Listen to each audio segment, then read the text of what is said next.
Okay, so this is officially billed as the Legends of the panel of arcade legends. We're going to talk about their experiences back in the Golden Age. And they call it the Golden Age, of course, because that's when the games had the biggest psychological impact and really transformed the culture of our times. And it was pretty remarkable, and it's so fascinating because we are all part, our generation still is that generation that brought cyberspace into being, gave birth to the whole video game era. So it's a very dear subject matter to me, and it's so amazing that we have people who are part of that early age here in the room. I'm going to bring them up here to be part of the panel. And fortunately, all these guys are going to do most of the talking because I'm too tired to carry this tonight. But anyway, let's bring them up here now. Most amazing thing, the newest member of the Golden Age legacy is Matthew Acton. Get up here. Matthew, just 30 minutes ago, broke the record on ice cold beer, so he is now a legitimate member. It was over an 8-hour run. It was an 8-hour run, so you choose your chair. Okay, legendary Tony Temple thinks he's going to sit there and not be part of this. Get up here, Tony. Tony Temple from England is the Missile Command champion, and you just heard him talk about a lot of stuff, but he's also one of the legendary voices in the world of competitive arcade gaming. And just as most amazing is the legendary John, Mr. Perfect Pac-Man Stoodley.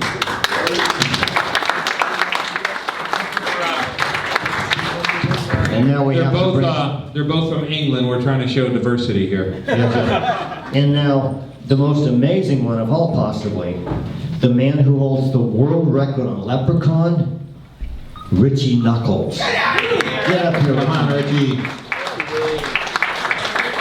Has nothing to do with the Leprechaun, that's my daughter. Richie, show me your newest tattoo. My newest one? Yeah. Oh my goodness. I wanted it on my palm, but the guy said no. He said you can't get this on your palm. Said it will rub out really fast. I don't have tattoos. That's because you're a gamer. Okay, and is Todd Rogers here? No, he's not. Todd, get up here. His clone is.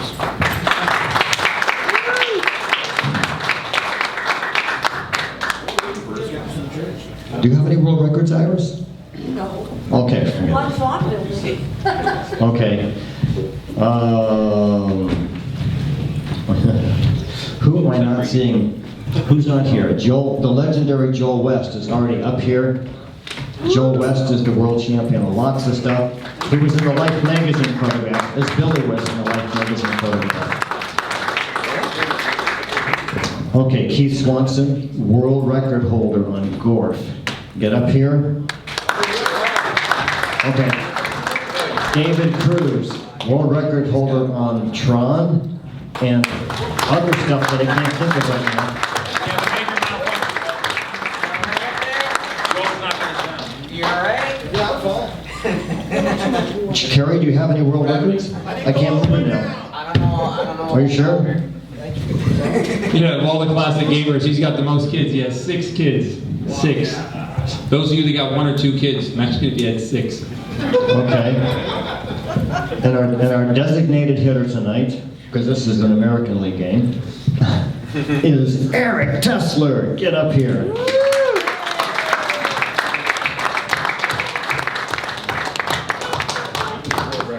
Get up here. Okay.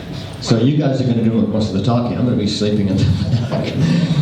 But before we do that, there he is.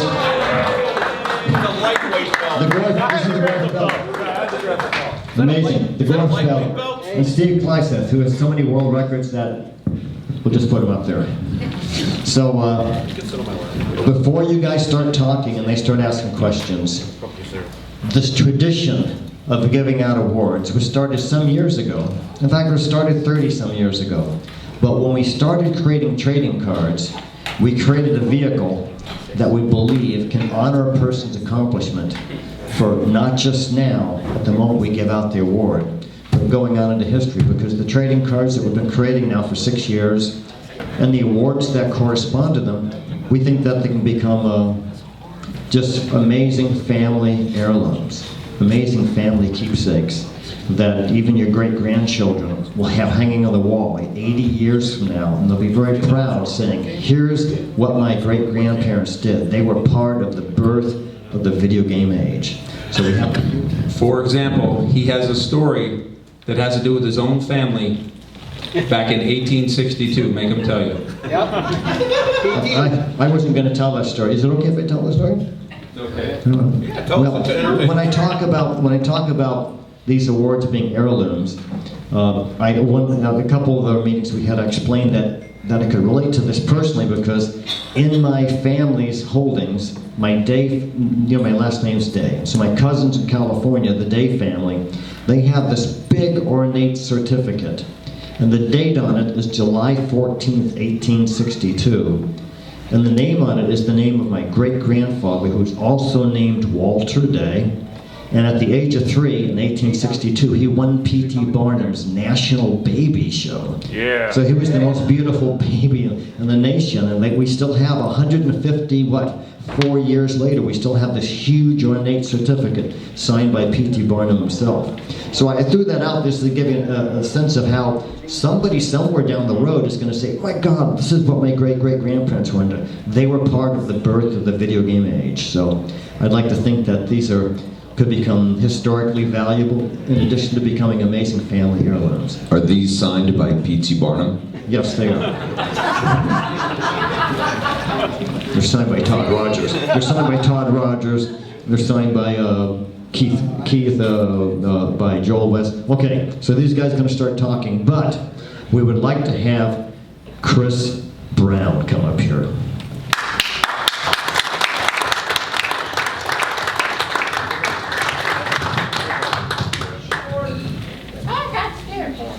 See all these cards? This is the new Barcade card. Oh, that's We kept these secrets so that no one would know, especially you. So we're going to pass these out at the audience. As they're talking, I'll be passing these out to everybody. But anyway... And as he goes by, you'll be able to get his autograph on the card. Yeah, that's right. Everybody should be getting their cards autographed tonight. You should not let Chris leave the room without autographing your card. I'll find a Sharpie and I'll have him at the bar table just on the other side of the panel thing. So, on behalf of the global video game community and culture, on behalf of all of us here in the room, and on behalf of my lovely secretary Sylvia, who couldn't be here tonight, we'd like to present this award and this trading card to Chris and Adrian Brown. We are proud to present this trading card to Chris and Adrian Brown in honor of their contributions to the global gaming culture. Given tonight, given here, signed by 8 people. The 9th person can sign a little later when they come back, Mick Simmons. So thank you anyway for being an incredible supporter of the community and the culture and making things happen.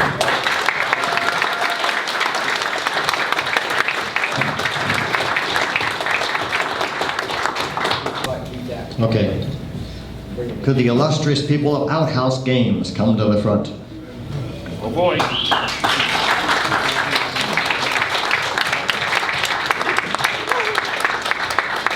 Okay, before we give these to you, who did you vote for? Oh, you have to. No, don't have to say. Just kidding. I did. I just did. The spirit of Yoda. That's on 2. So we made 7 copies of this award. There's 7 people in the picture on the card. You have a brand new trading card. You're part of the heritage of the times. And these are given to people who contribute. People who care enough about the industry, the community, and the culture that they actually make things happen. So now you have this to hang on your wall. Someday someone's going to say, is that P.T. Barnum's signature there? You know? So essentially, thank you very much. And by the way, anything you want to say? Thank you all so very much. We're glad to be able to continue this thing that we all enjoy so very much that you guys have all started for us. So thank you all very much. Everybody who's sitting up on this stage, we really appreciate it. And I'll pass the cards out as these folks are talking. Okay. Now who's Keith Abracadabra? Oh, guilty! Get up here, Keith. This comes as a surprise. Keith had no idea. What is... Ooh, wow, my face. My face. This is amazing.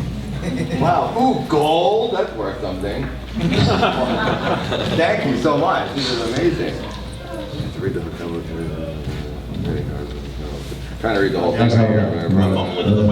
I won't read the whole thing right now. Essentially it says, We are proud of Keith Applicant. That's all we need to know. Congratulations, Keith. Well, thank you very much. Everything else on my show. I don't deserve this. These people are all really deserve these. It's back since he doesn't deserve. I deserve it. I deserve it. Thank you. Thank you very much. And this fellow's not here. This fellow, actually we have to mail this to him. But Game Informer magazine has become just the monstrously biggest magazine ever. So we're also sending an award to Andrew McNamara, who's on a card. He's the editor-in-chief of Game Informer magazine, so we'll be sending this off to him through the mail, but we have this signed here by everybody, so. And the great Warren Hart.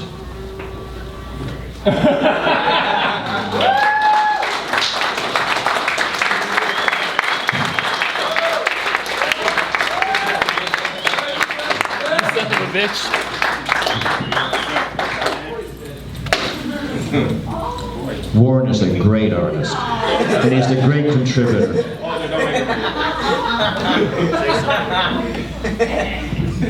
I'm actually pretty emotional right now. I had a baby, so I'm on 2 hours of sleep. So I really appreciate it.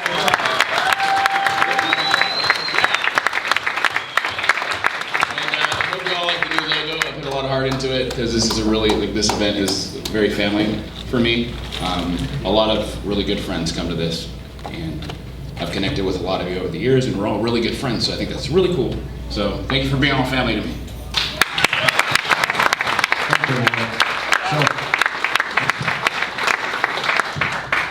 Hello, everybody. How's everybody doing? Yeah! How's everybody doing? All right. So I usually am the one that get things started and try to make everybody comfortable. So first off, Walter said something about a gentleman up here. His name is Eric. And he said he didn't know why he's up here. Well, I'm here to tell you why he's up here. Eric has sort of become like a guardian angel over all of us, and he does a lot to help, to do the calm off for me. He's always there, not only financially, but he's more so there in spirit and helping and working, and his whole family, his brother Edward, and they're always with me, working so hard behind the scenes to make the events great.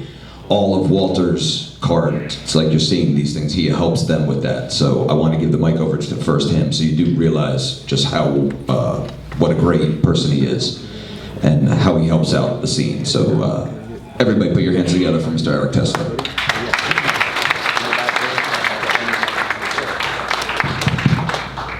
Thank you very much. What am I supposed to say? What are some of the things that you've done? You financed movies? Oh, okay. Yeah, I financed, how many movies? 4 to 5 movies, including Richie's movie, King of Arcades. And we're working on No Princes in the Castle, which should be out in the first half of next year or so. Those are the 2 bigger ones, I guess. I've helped Walter finance all the trading cards. That's been going on for 3 years, 3-4 years or so, which I think he's done an awesome job with. The cards look really professional. And what else? I guess the awards as well. The cards, the awards. I do help Richie with the call-off as well. Me and my older brother Edward go there.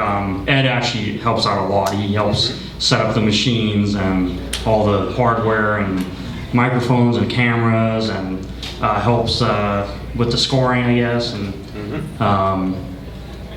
and I play in it. I don't do very well in it most of the time. What is your high score on Donkey Kong? My high score is 968,000. But that's not playing live. That's nothing to sneeze at. So he's Now, not. 968,000 puts him in the top 100th of 1% in the world, and he doesn't think it's very good. Yeah. Well, it was good 3 years ago, not so much anymore. It's only because he's in such But that's crazy good, bro. Yeah. So that's the other thing. I guess I'm pretty good at Donkey Kong. Pretty good at Donkey Kong 3. Those are my two favorite games, pretty much. I do like a lot of other games, but I suck at all of them, including Gorf, by the way. But to sum it up, everybody in this room should know just how much he contributes to all of us and everything that we do. And if we go out to dinner, he will not let anybody else pay. So just let him. So I want to stand up and give him a standing ovation.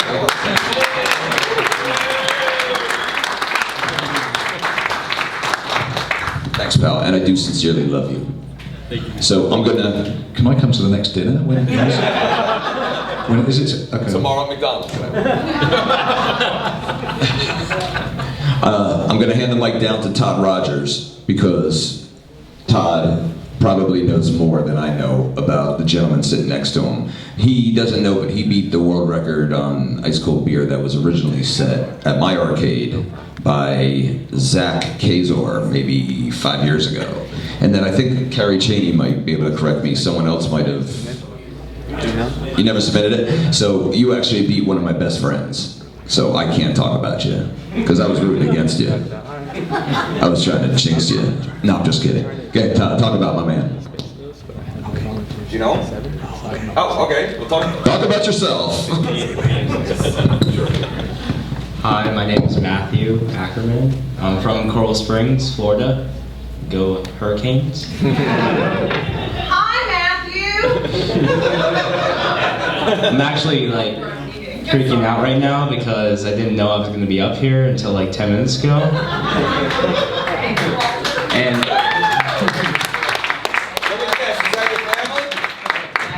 it's my dad right there in the blue shirt.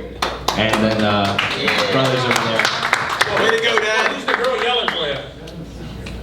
Someone. I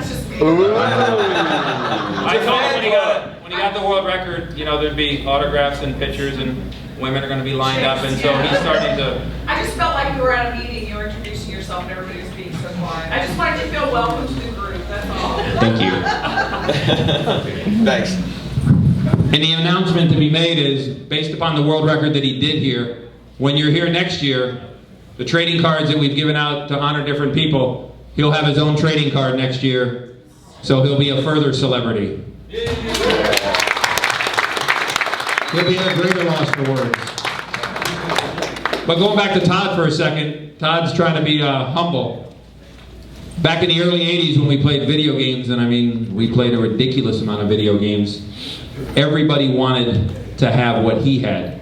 He actually had a job playing video games. He was the first professional video game player, the first one that earned a living doing it. So now that he's dodged that and I've thrown it out there, I'll give him back the microphone so he can expand on that a little bit. I got a different microphone. Back in the day where Activision came out with a lot of titles for the Atari, in their brochure, in the dragster cartridge, it says, if you break the score, you'll make recognition. And that was my incentive because the score that was attained in the brochure was beatable. And then when I beat it and I submitted, it says, well, the score that we put in the brochure was not the best that we've done. It's actually a 564, which you're tied. If you beat that, then you'll be #1 in the world. So every time I broke the score, I was tied with somebody else. I always had the high score, but it seemed like the lower I would get, and someone else would get the same kind of score, then the lower I would get, someone would tie me. Until finally in 1982, I had attained a 5.51 on Dragster. And I get this luminous call from Activision saying, hey, we want to know how you shift in your game. And I explain how I engage the clutch and then shift the clutch and the gears. And they go, well, we wanted to know how you shifted because we programmed a computer to do a perfect run and you beat it, and no one else has. So you beat it by 300ths of a second, and we wanted to weed out liars, and we thought that maybe you may have done something a little weird. And so they invited me to the Consumer Electronics Show in Chicago in 1982, and I did another 551 live to prove that I made the record. I made the record 3 times in 1982. So I'm the only person who have ever beaten the perfect run on Dragster with their computers was 5.54. So in doing so, I worked for Activision for a number of years, which led to working for Atari, Nintendo, and Sega, and 42 other software publishers, as well as endorsing products, joysticks, and stuff like that. Wow.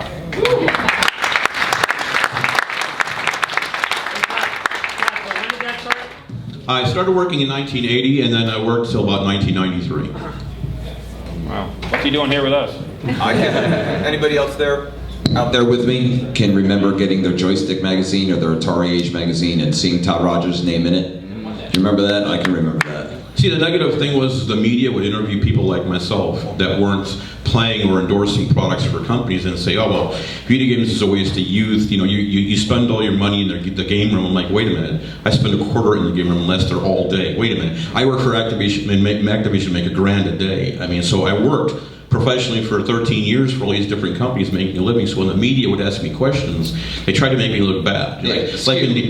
Like in Detroit, they called me the video gaming freak, and I'm going, well, that could be a good thing or a bad thing. I mean, freakish that I'm good, or freak because I'm doing things more excessively, you know. All the fun ladies prefer freak. Oh.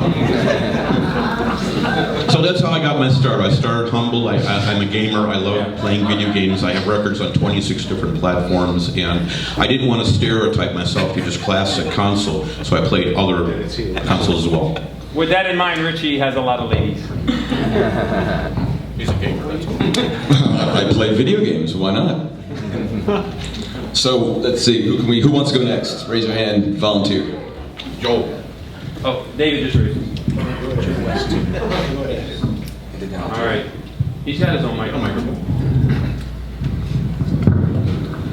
Well, I'm gonna let people ask me a question because either you know who I am or you don't, and I'd rather hear from you. I'll get it started for you, Joel. First, and let them guess who you are when you give the famous line. Famous line.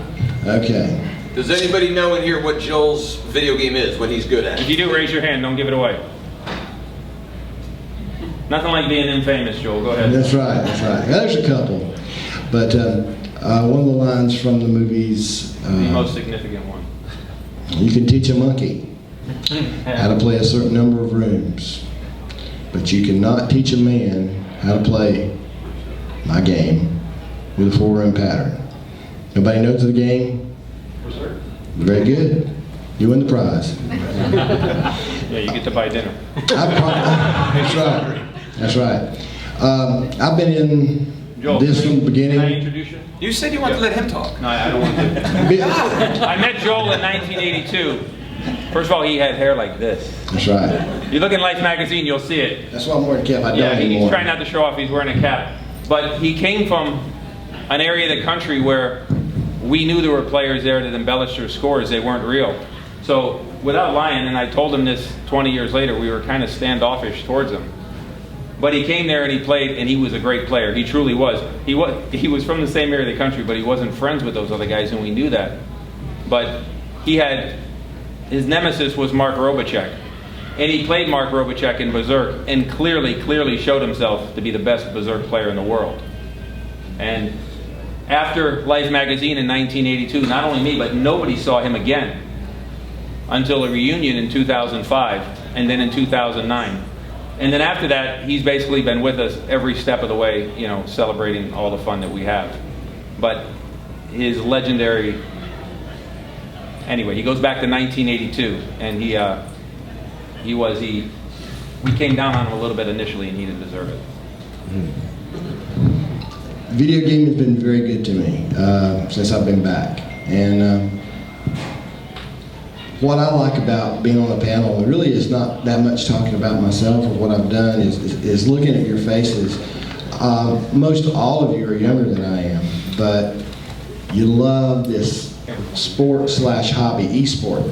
And my hope is that we are able to keep it going on and on. These machines are old. If you think I'm old, those machines are old. Okay? And I hope we can keep them going.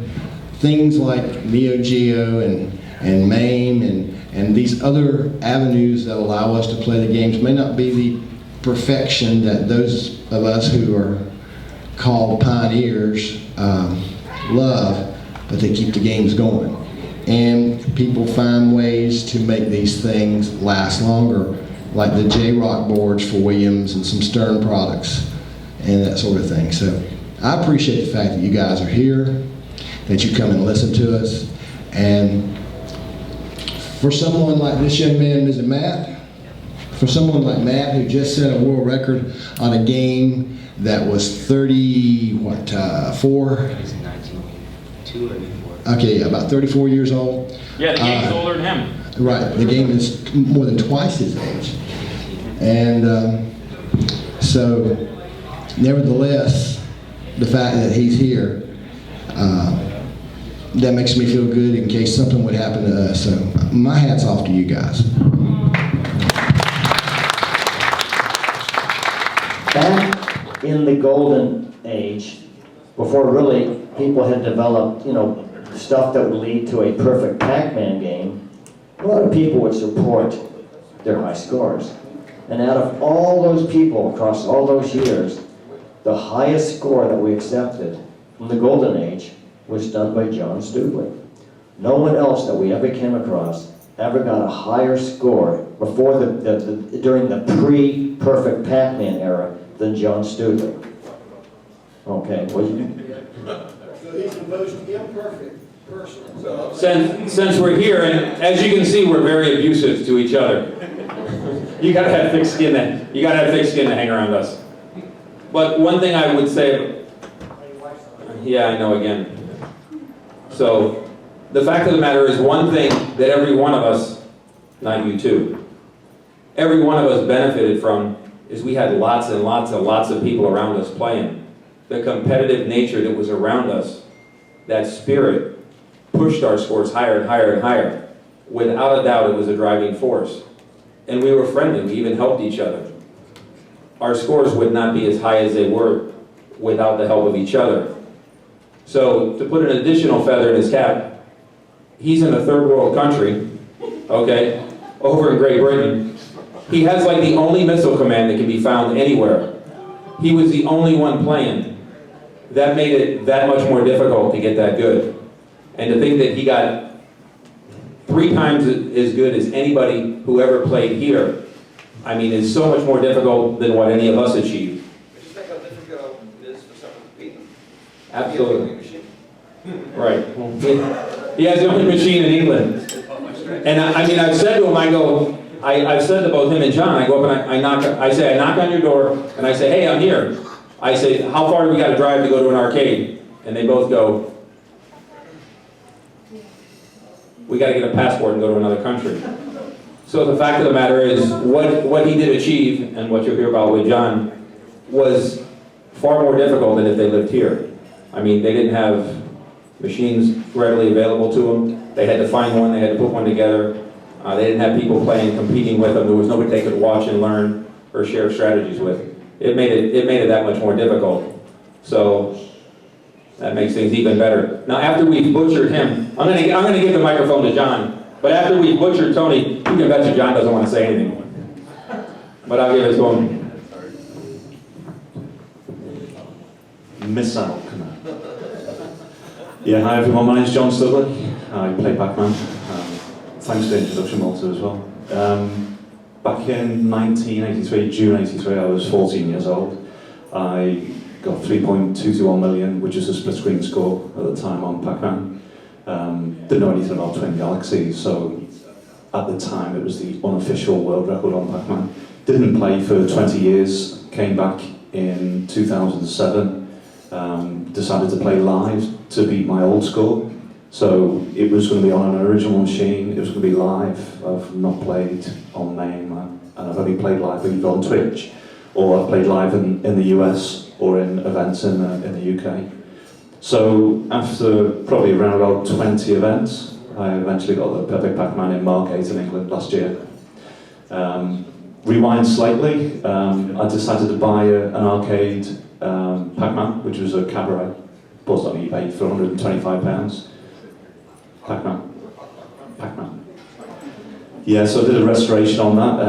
I got parts from friends from the US, they sent over the 30-inch monitor. It was completely restored, and then I used that cabinet then to get a perfect game. Played live in events, like I said, and that cabinet now is I donated to the largest arcade in Europe, which is in England, and that gets played by everyone now, so the legacy continues. So that's my background. Another perfect Pac-Man is right next to them. Mr. David Cruz. Yeah. The funny story about David Cruz.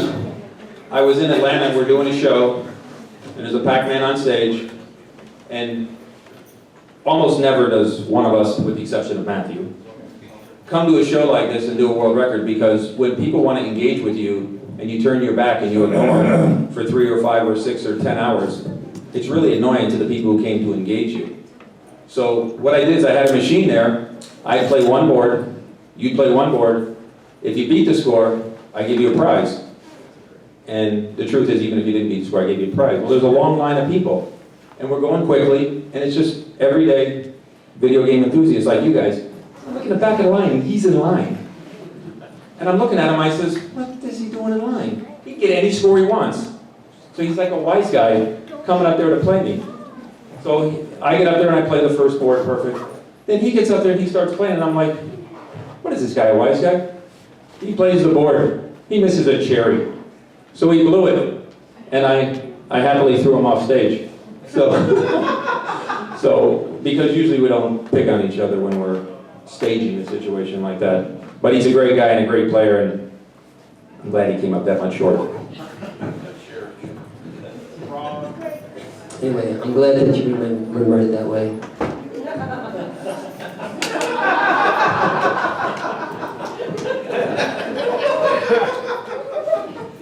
I mean, I played that board, I forgot my pattern, forgot what I was doing, so I just had to freestyle the whole board. And it was nerve-wracking, but I did it. I tried to disrupt the score.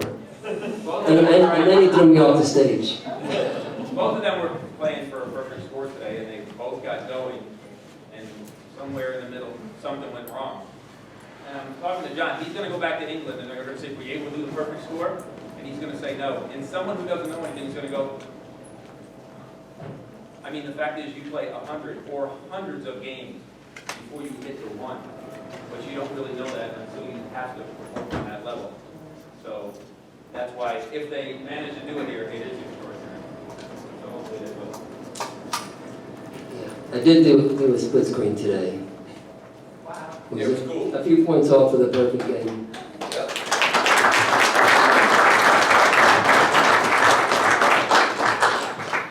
I don't think I've ever had anyone go perfect Pac-Man at my game at my place.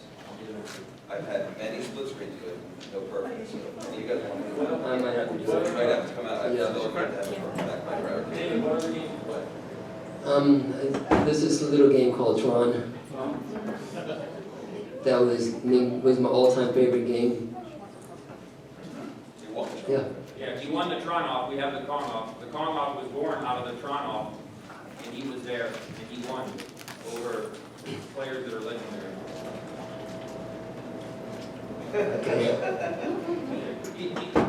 He's a humble guy. He doesn't say a whole lot. No, I'm going to tell the story the way I remember it. Yeah. If it's okay. It's okay. I was asking a question, waiting for someone to direct me, but they didn't. Yeah, we had 3 players at the Tron off, and I was the third person to join because I didn't know about it when it was being set up. Just before we met. Yeah. So I went on the internet and I did a random search, and there it came up. So I called up Richie. I says, "Can I get in on this?" So of course he said sure, but I get there and I get this machine that's barely playable because Was it a Richie Knuckles machine? it was not a Richie Knuckles Steve machine. Wagner, That explains why. last minute, because Dave was the last edition, I had to find Tron, and if anyone here collects arcade games, Tron isn't one you can just pull out of your butt. You have to really work to find it. A friend of mine, Steve Wagner, said, I have a mint, beautiful Tron. For his defense, it was playable, but it was not playable on the level that these guys needed to be playable. Right? So he tweaked it, and you got to run it. Yeah. So no disrespect to Steve Wagner. It sounds like He's one of the most amazing gamers ever. yeah, so going into the Tron-Off, I had the world record, and during the Tron-Off, I lost the record. And I told Richie, I'm coming back. and I'm coming back. And you better have a machine to your standards ready for me. Well, actually, it was before that. Well, what do we do? Is I went home, and a week later, I broke the record. So I called Richie that I did it, and sent it in. He got the tapes in, proved everything. And that was that. And then I went to Richie's place back, I think in July. Not too long after. Yeah. And then I put up the current world record. Even Almost 24-hour game. Imagine playing Tron for 24 hours. That's not a game you can walk away from. 24 hours. So if you remember the missile command score, the missile command score, the mythical score that everybody's trying to beat. Well, Tron had a score of 12.8 million. It was mythical. And it was, frustrating because I was playing that game, was at 10.9 million. I had all my lives, and then in the span of less than a million, I lost three of my lives on my last man. So I figured the world record, I'm not going to beat the world record, I'm not going to be able to get that score. And I just relaxed and played the game. Like, I needed about 100,000 to get to the world record. So I went into this, not a panic mode game, but I played a way that I would try to maximize my points and minimize the boards. Got to there, and then somehow I was able to relax, and I just ended up doing 3 more million on that. So I beat the 12.8 million, and I was at 13 million. I said, I don't want to end the game at 13 million. Didn't like 13, so. Got to 14 and ended the game, and that's where it stands now.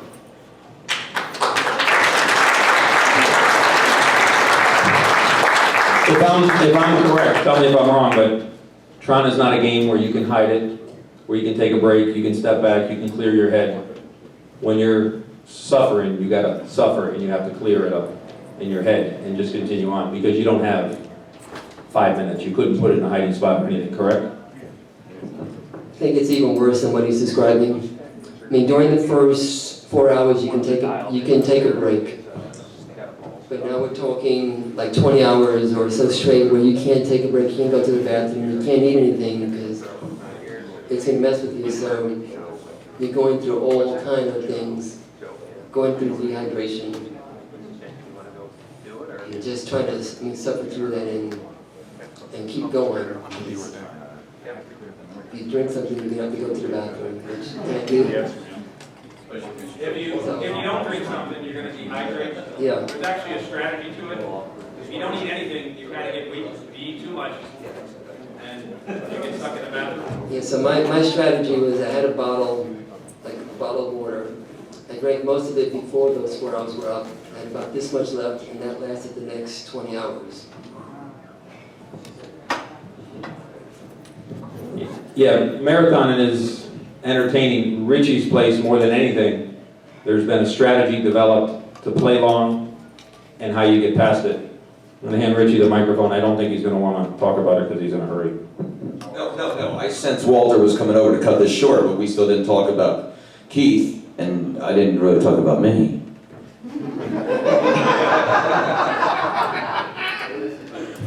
So before I go over to Keith, just so a lot of people know who I really am, is I'm mostly known for not what I'm good at, but for I try to help and facilitate other gamers to get their dreams, make their dreams come true, and get their scores high. Like David has been to my place, and we got the world record for Tron at my place. And basically what it was is I really wanted to open my arcade up to people that wanted to play long hours. Like Joe West came and played for many hours on Frenzy. What was your final score on Frenzy?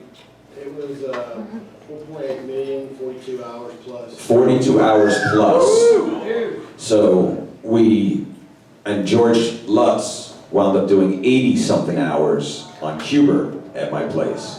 And for me, there's no money involved in it whatsoever. But why I do that is because we're all friends, and it's more about the community and the friendships that we make. And it has nothing to do with the publicity or any of that, because it really, you know, it's just not what it's for. It's for camaraderie and friendship.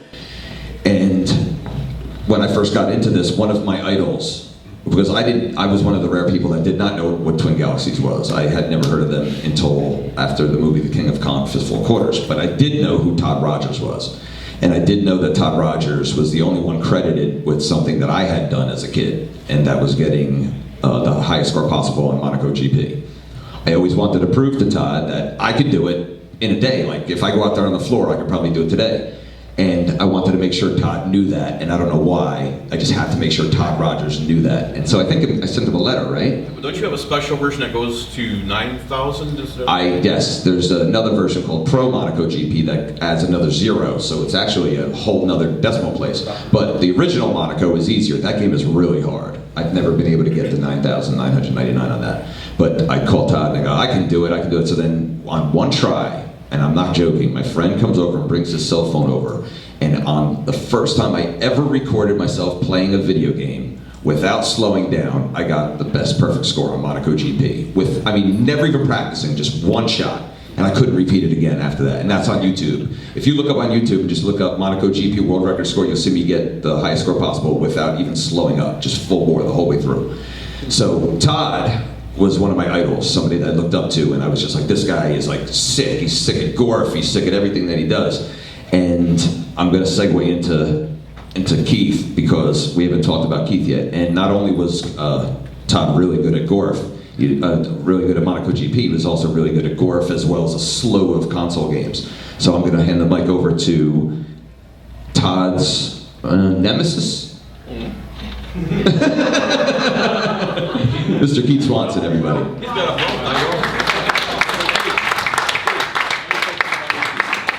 When Richie says he's basically there to help facilitate high scores, to help people, to put together events and games that make it possible, he's earned the title, and we call him King of Arcades. That's the name of his movie. That's the title that sits around him in quotation marks. But what we meant by King of Arcades wasn't meaning that I am the king. It's you people are the king of arcades, the people that keep this hobby going, the people that collect the games, have the passion to come out here and make friends and shake hands and have the fun that we do. It does not mean that I am the king. It's you people that are the king. Just make sure we all know that.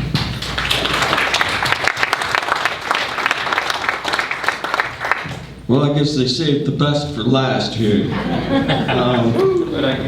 I'm one of the, I'm the local boy. I'm from Orlando, only one up here. A few people from Florida.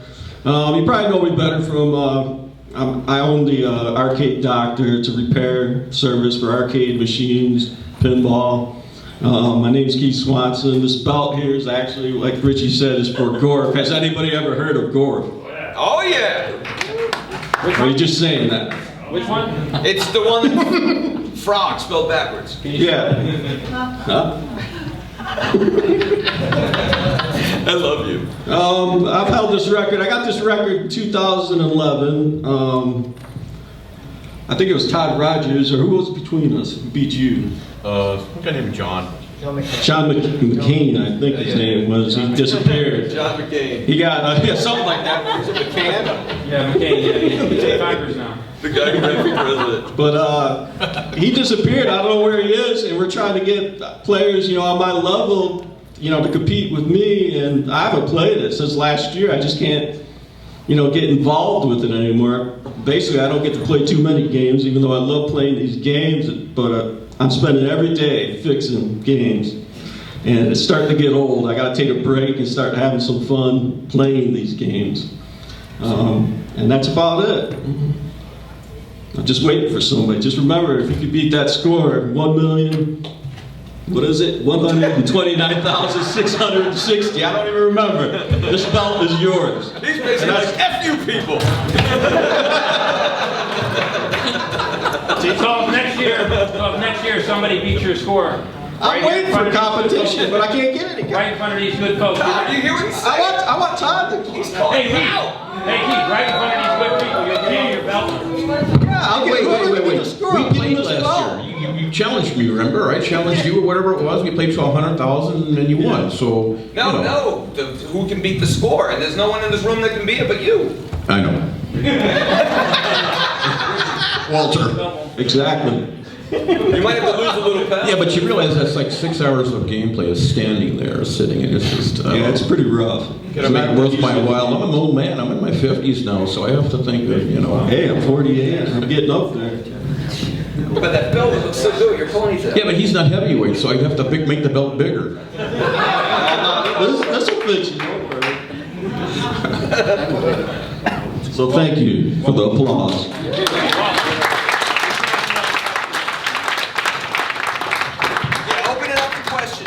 Okay. No, we're gonna do questions, but let's get. Then they're gonna sit down again. Brian, where are you? Brian, lock the doors so nobody leaves. Okay. So here's the scoop. So it's Saturday night, and just in case there's no further moment. Justin who? Just in case there's no further moment that a crowd of people are gathered here looking at these three guys who organized this amazing event. Let's make this...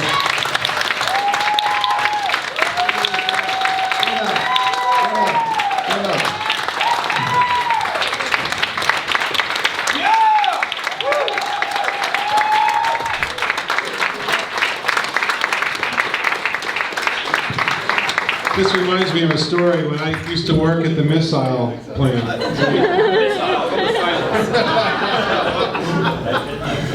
Oh no, we're very humble. We do this for passion and love. Just the same reason why you guys come here is because you're passionate and you love it.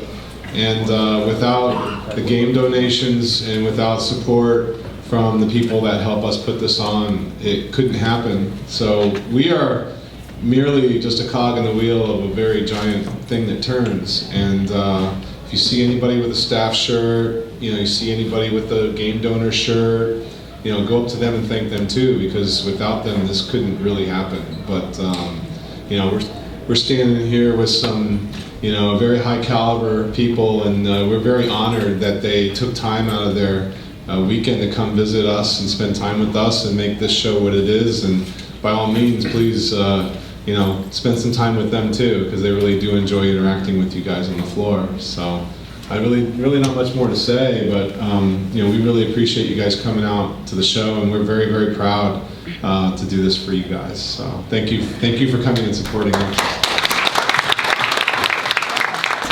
I want to make an announcement. There's a man that can't be here with us today that no one has mentioned. His name is Michael Simmons.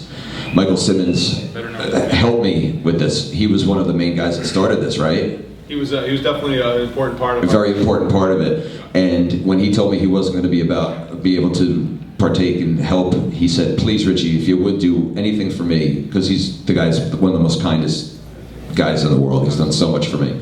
He said, "Just help out Brian and the guys. Just, Richie, whatever you can, just help them. That's all I ask you to do." And I knew Brian is a little bit shy.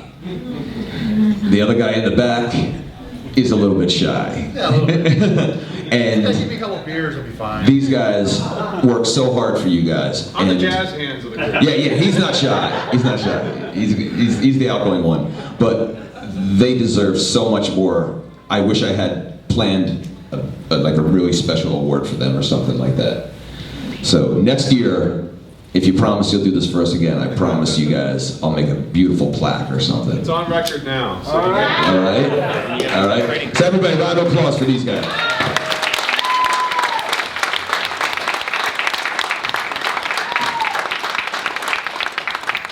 Very proud to call you guys friend. Before the questions, this guy was supposed to be up there, and I saw him walking towards the front, and I thought he was up there for the longest time until I realized, stand up, Steve. I'm just taking in the scenery. Okay, this guy is a world record holder over and over again. So he should have been up there, he should have told his whole life story, and